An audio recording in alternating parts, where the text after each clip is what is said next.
নমস্কার, আমি অ্যাস্ট্রোলজার বেদান্তজি। আমার ইউটিউব চ্যানেলের সকল দর্শকদের আমি শুভেচ্ছা জানাই। আওয়ামী লীগ নিষিদ্ধ, মানছি না, মানব না। আন্দোলন যেরকম চলছে সেরকম আন্দোলন চালিয়ে যান এবং আন্দোলনকে আরও কঠোর থেকে কঠোরতম করুন। সুদখোর ইউনূস, যিনি সুদের ব্যবসা করে বাংলাদেশকে শোষণ করেছেন, সেই ইউনূস এখন বাংলাদেশকে অবৈধভাবে ক্ষমতা দখল করে উনি আওয়ামী লীগকে নিষিদ্ধ ঘোষণা করছেন। সুতরাং ওনার নিষিদ্ধ ঘোষণা করার কোনো বৈধতা নেই, ওনার কোনো ম্যান্ডেট নেই। আর ওনার কথা আমরা মানছি না, মানব না। আওয়ামী লীগ বাংলাদেশের স্বাধীনতা সংগ্রামে অগ্রণী ভূমিকা গ্রহণ করেছিল এই দলটা।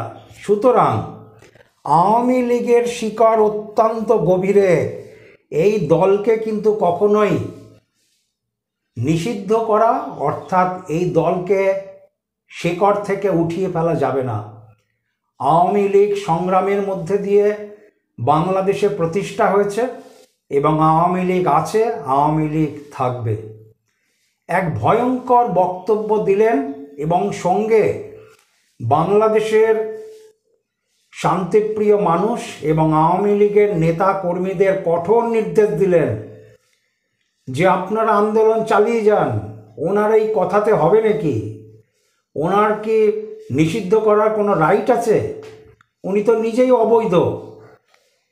প্রশ্ন একটাই, যেদিনকে আওয়ামী লীগকে নিষিদ্ধ করা হলো সেই দিন থেকেই কিন্তু অনেকের মনে একটা ভাঙন ধরেছিল যে কি হলো আর বোধহয় কিছু হলো না, আওয়ামী লীগ বোধহয় আর ঘুরে দাঁড়াতে পারবে না। কিন্তু আওয়ামী লীগ তো আগেও 3 বার নিষিদ্ধ হয়েছিল, কিন্তু আওয়ামী লীগের রাস্তাতেই আছে।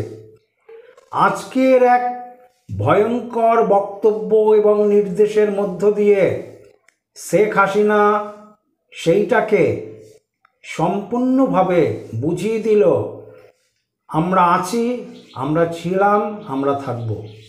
সুতরাং আন্দোলনকে চালিয়ে যান। যারা মন ভেঙে গেছিল বা অপর দিকে যারা ভেবেছিল যে আওয়ামী লীগকে নিষিদ্ধ করলেই আওয়ামী লীগ নিষিদ্ধ হয়ে যাবে, কিন্তু আওয়ামী লীগকে নিষিদ্ধ করলেই আওয়ামী লীগ কিন্তু নিষিদ্ধ নয়। আজকের এই বক্তব্যের মধ্য দিয়ে স্পষ্ট। এবং অন্যদিকে বাংলাদেশের মানুষ যেদিনকে তার মন থেকে আওয়ামী লীগকে মুছে দিতে পারবে সেদিনকেই আওয়ামী লীগ নিষিদ্ধ। এরকম একটা ভিডিও তো আমি আগেও দিয়েছিলাম, কিন্তু শেখ হাসিনার আজকের এই বক্তব্যের মধ্য দিয়ে উনি স্পষ্ট করে দিয়েছেন বিষয়টাকে। এবং আন্দোলন, সভা, মিটিং, মিছিল যেরকম ছিল তার থেকে আরও জোরালো আকারে উনি করার জন্য নেতাকর্মীদের নির্দেশ দিয়েছে। শেখ হাসিনা অত্যন্ত সবল, অত্যন্ত কঠিন, বলিষ্ঠ এবং আক্রমণাত্মক সংগ্রামী। আজকের ওনার এই বক্তব্য এবং নির্দেশের মধ্য দিয়ে সেই জিনিসটা কিন্তু অতীব স্পষ্ট হয়েছিল। এক শ্রেণীর মানুষ বাংলাদেশের ভেবেছিল যে আওয়ামী লীগকে নিষিদ্ধ, তা আওয়ামী লীগ বোধহয় সত্যি সত্যি নিষিদ্ধ হয়ে গেছে, সভা সমিতি আর করতে পারবে না। কিন্তু যে সকল মিটিং মিছিল ইউটিউবে বা সংবাদ মাধ্যমে দেখতে পাচ্ছি তাতে বোঝা যাচ্ছে যে আওয়ামী লীগ নিষিদ্ধ হওয়ার আগে যেরকম কর্মসূচি ছিল, আওয়ামী লীগকে নিষিদ্ধ করার পরে কর্মসূচি কিন্তু আরও বেড়েছে। অপরদিকে শেখ হাসিনা আওয়ামী লীগ নিষিদ্ধ করার পরে আজকেই উনি বক্তব্য এবং নির্দেশ দিলেন। ভয়েস অফ প্রফেসর ইউটিউব চ্যানেলের নাম, ভয়েস অফ প্রফেসরে কিন্তু ওনার এই আজকের যেই অডিও রেকর্ডিংটা শোনা গেছে এবং পরবর্তীকালে আমি অন্যান্য ভিডিও চ্যানেলেও এবং সংবাদ মাধ্যমেও কিন্তু শুনলাম। সুতরাং এই বক্তব্যের মধ্য দিয়ে আমি গ্রহ নক্ষত্রের হিসাব করে যে আগেই বলেছিলাম সময়কালকে, সুতরাং এ যাবৎ যে সময়কাল চলেছে, বিশেষ করে গতকাল 18ই মে 2025 রাহু মীন রাশি থেকে চলে এসছে কুম্ভ রাশিতে। কুম্ভ রাশিতে রাহু প্রবেশ করেছে। রাহুর কিন্তু একটা বিশেষ একটা বল আছে। রাহু কিন্তু প্রচুর সংগ্রামী একটা গ্রহ এবং কোনো কিছুকেই কিন্তু বাধাপ্রাপ্ত করা যায় না এবং অগ্নি কারক গ্রহ। সুতরাং রাহু ট্রানজিট নিয়েছে গতকাল, আর আজকে সকাল সকালই ইউটিউব চ্যানেলে এইরকম একটা বক্তব্য আমি শুনলাম এবং সাথে সাথে বুঝলাম যে সংগ্রাম এবং কার্যসূচি আরও বলিষ্ঠ হচ্ছে।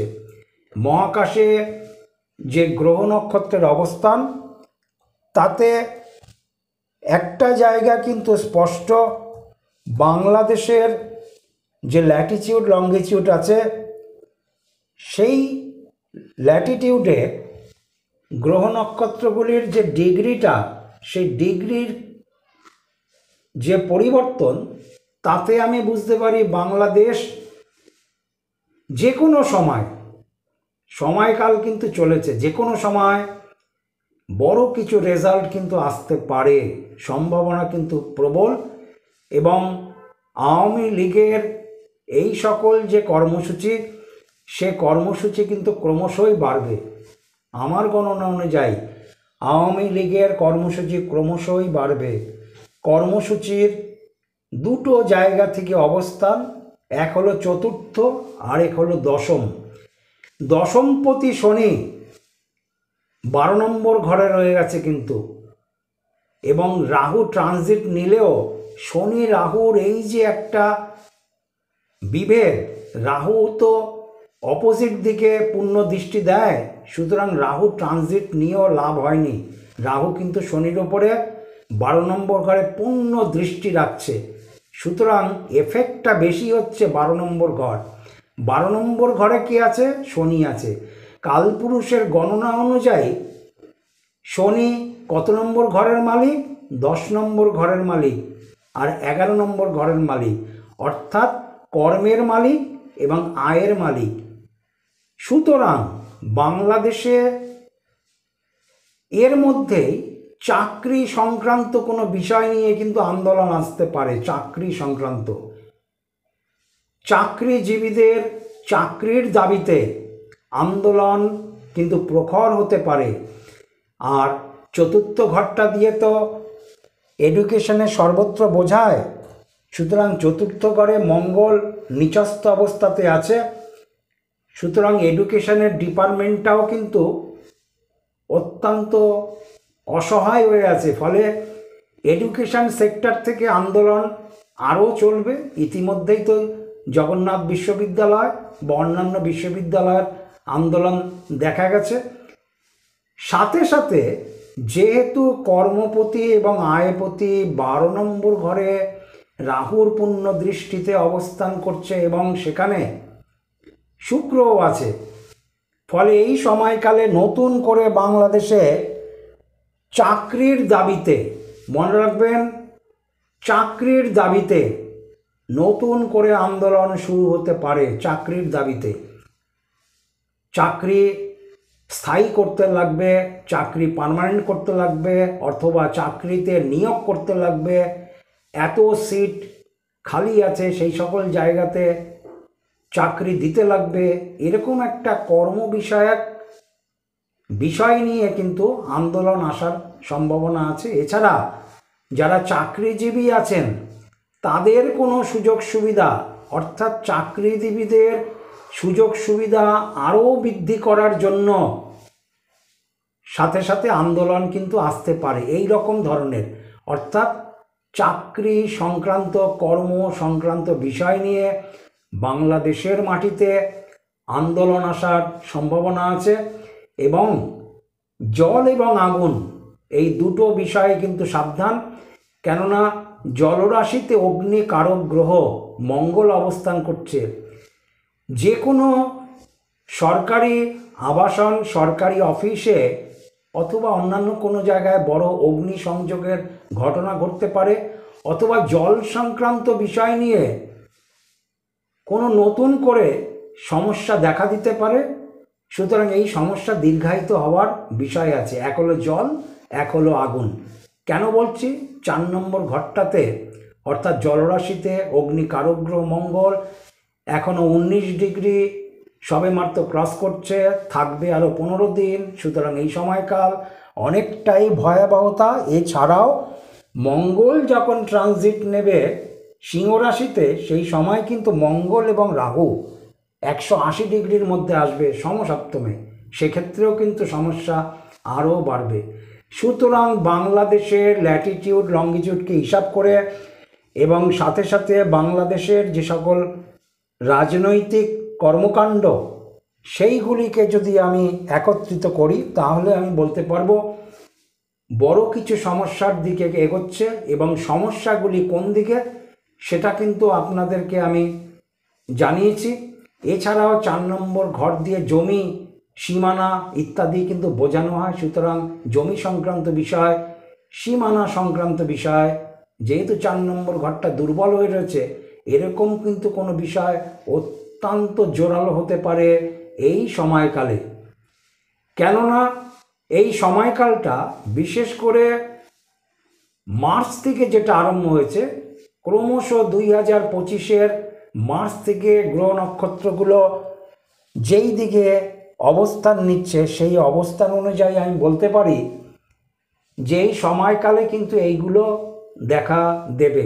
অপরদিকে আমি যদি আওয়ামী লীগ বা শেখ হাসিনার বিষয়ে কথা বলি, তাহলে আপনারা তো লক্ষ্য করেছেন যে আওয়ামী লীগকে নিষিদ্ধ করার আগে আওয়ামী লীগের যেরকম একটা পরিস্থিতি ছিল, বা অনেকেই ভেবেছিল আওয়ামী লীগ বোধহয় আর আসবে না, আর হবে না, কি হলো এরকম একটা ব্যাপার। কিন্তু বিপরীতটা হলো, নিষিদ্ধ করে ডক্টর ইউনূস আওয়ামী লীগকে আরও বেশি চাঙ্গা করলো। কেননা আওয়ামী লীগ আরও বেশি লড়াইয়ের ময়দানে এগিয়ে আসছে, সেটা আজকে শেখ হাসিনার বক্তব্যের মধ্য দিয়ে অতীব স্পষ্ট। এবং উনি স্পষ্ট করে বলেছেন, আওয়ামী লীগ নিষিদ্ধ, মানছি না, মানব না। ডক্টর ইউনূস নিষিদ্ধ করার মালিক, উনি তো সুদখোর, সুদের ব্যবসা করে বাংলাদেশটাকে শোষণ করেছে। এখন ক্ষমতার লোভে উনি ক্ষমতালোভী, উনি অবৈধভাবে ক্ষমতা দখল করেছে। আর ওনার নির্দেশে কি আওয়ামী লীগ নিষিদ্ধ হবে? আওয়ামী লীগের শিকড় বাংলাদেশের মাটিতে অনেক নিচ পর্যন্ত আছে। আওয়ামী লীগ বাংলাদেশের স্বাধীনতা সংগ্রামে অগ্রণী ভূমিকা ছিল। সুতরাং এই দলকে কিছুতেই নিষিদ্ধ করা যাবে না। মানুষের মধ্যে মধ্যে আওয়ামী লীগের কিন্তু চেতনা রয়েছে। আমি অ্যাস্ট্রোলজার বেদান্তজি, আমি আপনাদেরকে কিন্তু একাধিক ভিডিওর মধ্য দিয়ে এই সময়কালটাকে বলেছিলাম যে এই সময়কালটা কিন্তু অত্যন্ত গুরুত্বপূর্ণ সময়কাল। এবং এই সময়কালে কিন্তু আওয়ামী লীগের কর্মসূচি বাড়বে, শেখ হাসিনার বক্তব্যের বা শেখ হাসিনা আবারও নিজের জায়গাতে ফিরে আসার একটা কর্মসূচি ঢুকবে। সুতরাং তার এই বক্তব্যের মধ্য দিয়ে আজকে কিন্তু অতীব স্পষ্ট, এবং শেখ হাসিনা যে বক্তব্য দিয়েছেন অতীব জোরালো, বলিষ্ঠ, সংগ্রামী বক্তব্য। ভীত সন্ত্রস্ত নয়।